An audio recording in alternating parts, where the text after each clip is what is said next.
చాలామంది బీరకాయ కూర వండుతూనే ఉంటారు. బీరకాయ తొక్కును తీసి పడేస్తుంటారు. కానీ బీరకాయ తొక్కులో ఎన్నో హెల్త్ బెనిఫిట్స్ ఉంటాయి.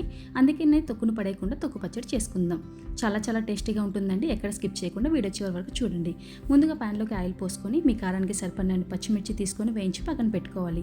ఇదే ఆయిల్లో బీరకాయ తొక్కును చిన్న బీరకాయ ముక్కను వేసి ఫ్రై చేసుకొని పక్కన పెట్టుకోవాలి. బీరకాయ తొక్కులో ఫైబర్, విటమిన్లు, ఖనిజాలు పుష్కలంగా ఉంటాయి. ఇది జీర్ణక్రియకు సహాయపడుతుంది మరియు కడుపులో మంటను తగ్గిస్తుంది, రోగనిరోధక శక్తిని పెంచుతుంది.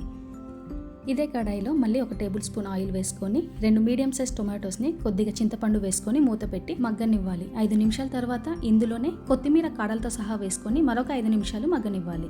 మిక్సీ జార్ తీసుకొని ఇందులో వేయించిన పచ్చిమిర్చి, 5 నుంచి 6 వెల్లుల్లి, 1/2 స్పూన్ జీలకర్ర, 1 టేబుల్ స్పూన్ వేయించిన పల్లీలు, మీ రుచికి సరిపడినంత ఉప్పు వేసుకొని ఫస్ట్ గ్రైండ్ చేసుకోవాలి. తర్వాత వేయించిన బీరకాయ తొక్కు వేసుకొని సెకండ్ గ్రైండ్ చేసుకోవాలి. ఇక ఫైనల్గా టొమాటోస్ వేసుకొని మెత్తగా గ్రైండ్ చేసుకొని మీకు నచ్చితే ఇలా అయినా తినేసేయచ్చు, లేదా పోపు పెట్టుకొని అయినా తినొచ్చు. ఈ పచ్చడి వేడి అన్నంలో కలిపి తింటుంటే ఉంటుందండి. ఆహా! వీడియో నచ్చిందా? అయితే లైక్, షేర్, సబ్స్క్రైబ్ మర్చిపోవద్దండి. ప్లీజ్ సబ్స్క్రైబ్ అండ్ సపోర్ట్ మీ. Thank you friends.